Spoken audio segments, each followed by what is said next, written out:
Welcome to T C S എജുമീഡിയ.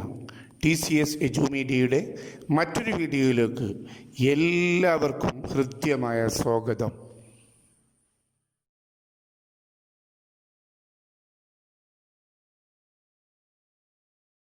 In the previous class, we have discussed about the circumstances and background and reasons of Russian Revolution. The major one is Russia was defeated in the Russia and Japan War in 1905. After this war, the workers of Russia organized a huge march at the capital city of Russia, Petrograd, on 9th January 1905. And the workers demanded political rights and economic reforms. രാഷ്ട്രീയപരമായ അവകാശങ്ങളും സാമ്പത്തികപരമായ മാറ്റങ്ങളും റഷ്യയിൽ കൊണ്ടുവരണമെന്ന് തൊഴിലാളികൾ ആവശ്യപ്പെടുകയും ചെയ്തു. But the march was fired by the soldiers and the hundreds of workers were killed. This event is known as the Bloody Sunday. രക്തരൂക്ഷിതമായ ഞായറാഴ്ച എന്ന പേരിലാണ് ചരിത്രത്തിൽ ഈ സംഭവം അറിയപ്പെടുന്നത്. After Bloody Sunday, the workers of Russia formed a workers' organization called the Soviets all over Russia to conduct strikes against the Tsarist empires. As a result of this strike, the empire was compelled to form a legislative assembly including workers called Duma.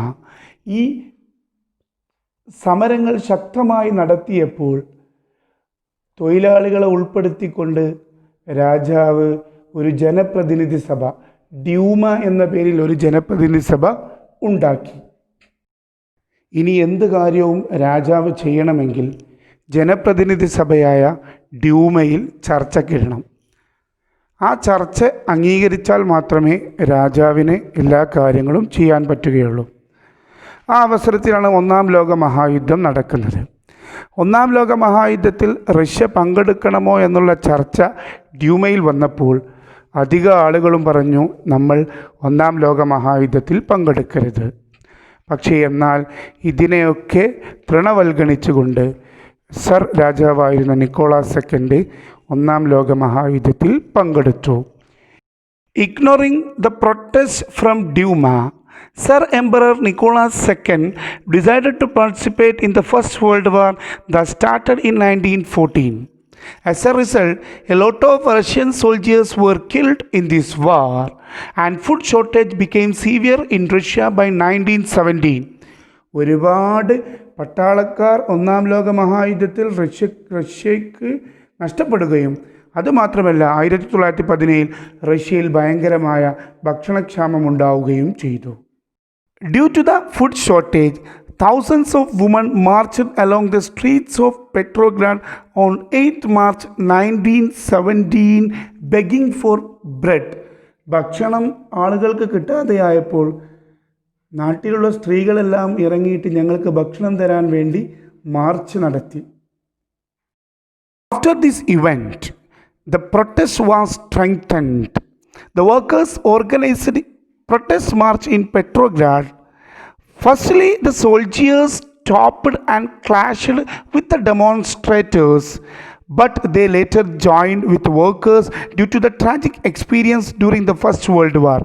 ഒന്നാം ലോക മഹായുദ്ധത്തിൽ sir രാജാക്കന്മാർ അവരോട് കാണിച്ച ദുരിതങ്ങൾ മനസ്സിലാക്കിക്കൊണ്ട് അവർ എന്ത് ചെയ്തു? ആദ്യം വർക്കേഴ്സിനെ, തൊഴിലാളികളെ തടഞ്ഞെങ്കിലും പിന്നീട് തൊഴിലാളികളുടെ കൂടെ കൂടിയിട്ട് രാജാവിനെതിരെ മാർച്ച് നടത്താൻ തുടങ്ങി. At last, the workers captured Petrograd and Nicholas II was thrown out of power, and a provisional government was formed under the leadership of Alexander Kerensky, the Menshevik leader. മെൻഷെവിക്കിൻ്റെ ലീഡറായ അലക്സാണ്ടർ കെറൻസ്കിയുടെ നേതൃത്വത്തിൽ ഒരു താൽക്കാലിക government റഷ്യയിൽ രൂപീകരിക്കുകയും ചെയ്തു. This event is known as February Revolution.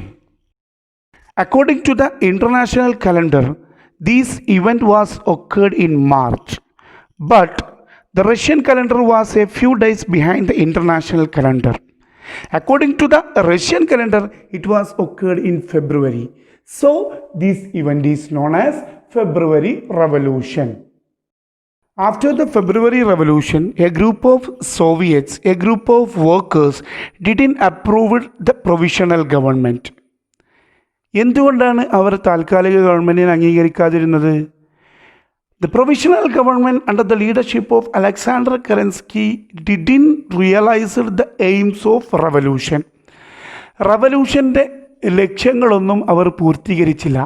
What was the aims of February Revolution?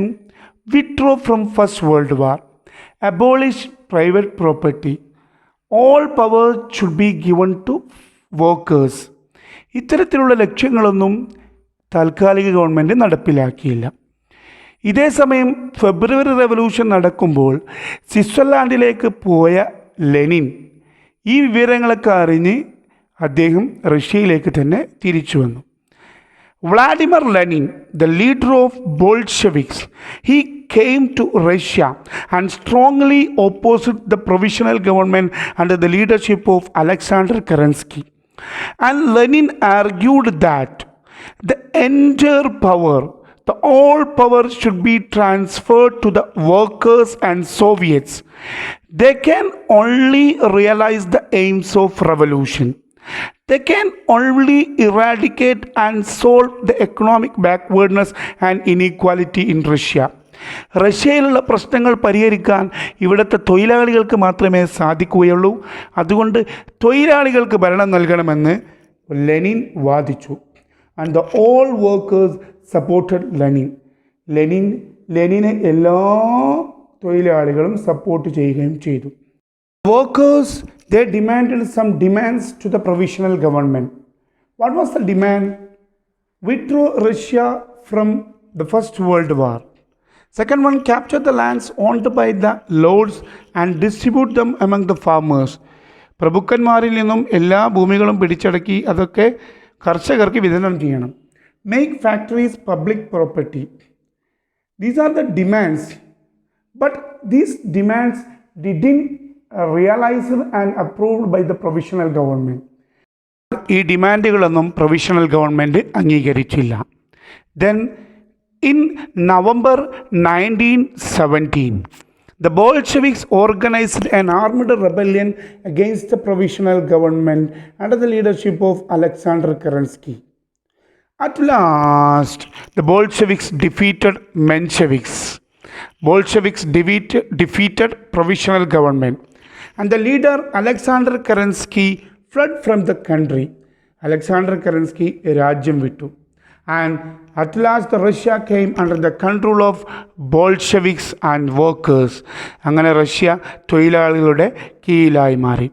This event is known as October Revolution. As per the February Revolution, October Revolution is also occurred in November according to the international calendar, but according to the Russian calendar it was in October. So this revolution is known as October Revolution. After the October Revolution, Bolsheviks and Soviets conducted a convention and cabinet was formed under the leadership of Lenin. അങ്ങനെ ലെനിൻ്റെ നേതൃത്വത്തിൽ അവർ ഒരു മന്ത്രിസഭ രൂപീകരിച്ചു. After that, the cabinet realized the aims of revolution. അങ്ങനെ വിപ്ലവത്തിൻ്റെ ലക്ഷ്യങ്ങളൊക്കെ ഈ മന്ത്രിസഭ പൂർത്തീകരിക്കുകയും ചെയ്തു. Now we can look through the results of impacts of Russian Revolution. Russian റവല്യൂഷൻ്റെ ഇമ്പാക്റ്റുകൾ, റിസൾട്ടുകളെക്കുറിച്ചാണ് അടുത്തതായി നാം ചർച്ച ചെയ്യുന്നത്. The first one, Russia withdrew from the First World War. Second one, captured out the land and distributed among the farmers. Third one, gave importance to public sector. Fourth one, introduced centralized planning. Fifth one, Russia achieved development in the field of science, technology and economy. And the next one, new constitution was formed in 1924. And the next point, Union of Soviet Socialist Republic was formed by consolidating the different Soviet republics. ഒരുപാട് Soviet റിപ്പബ്ലിക്കുകൾ കൂടിയിട്ട് അതിൻ്റെ ഒരു ഐക്യരാഷ്ട്രം union of Soviet socialist എന്ന് USSR എന്ന പേരിൽ, പുതിയ പേരിൽ Russia രൂപീകൃതമായി. And the last one, Russian Revolution spread the socialist ideas all over the world. Russian റവല്യൂഷനോടുകൂടി സോഷ്യലിസ്റ്റ് ഐഡിയ ലോകത്താകമാനം വ്യാപിച്ചു. These are the impact and results and influence of Russian Revolution. Russian Revolution is over. We will continue in the next video with new revolution, Chinese Revolution. Chinese revolution എന്ന പുതിയൊരു ടോപ്പിക്കുമായി നമ്മൾ അടുത്ത വീഡിയോയിൽ തുടരുന്നതാണ്. നിങ്ങൾ ഈ channel ആദ്യമായിട്ടാണ് കാണുന്നതെങ്കിൽ സബ്സ്ക്രൈബ് ചെയ്യുക. അടുത്തുള്ള ബെല്ലൈക്കണും കൂടെ അമർത്തിയാൽ ഞങ്ങൾ ചെയ്യുന്ന എല്ലാ വീഡിയോസും നിങ്ങളുടെ ഫോണിൽ നോട്ടിഫിക്കേഷനായി എത്തുന്നതാണ്. ഇഷ്ടപ്പെട്ടാൽ ലൈക്ക് ചെയ്യുക. നിർബന്ധമായും നിങ്ങളുടെ സുഹൃത്തുക്കൾക്ക് ഷെയർ ചെയ്ത് കൊടുക്കുക. അഭിപ്രായങ്ങൾ കമൻറ്റ് ബോക്സിൽ അറിയിക്കുക.